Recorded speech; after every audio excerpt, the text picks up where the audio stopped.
పాత ప్రభుత్వం 2000 పెన్షన్ల నుంచి 250 పెంచుతూ 3000కి తీసుకొచ్చింది. చంద్రబాబు నాయుడు గారు ఒక్కసారే ముఖ్యమంత్రి అయిన వెంటనే దాన్ని 4000 చేశారు. మాట ఇచ్చిన ప్రకారం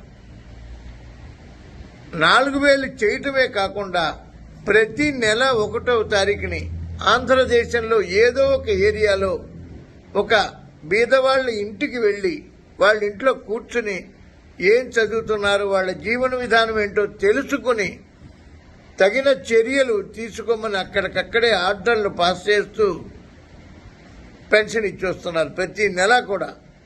ఇది ఒక నాయకుడి లక్షణం. అంతఃపురంలో కూర్చుంటే, గెస్ట్ హౌస్లో ఏసీలు వేసుకుని పడుకుంటే వాడు నాయకుడు కాదు. కానే కాదు. ప్రజల జీవన విధానం తెలుసుకోవాలంటే పూర్వకాలంలో మహారాజులు కూడా మారువేషంలో తిరిగివారంట. చంద్రబాబు నాయుడు గారు ఇవాళ ఇంటింటికి వెళ్లటం అనేది చాలా ఆనందదాయకం. అది ఒక నాయకుడి లక్షణం.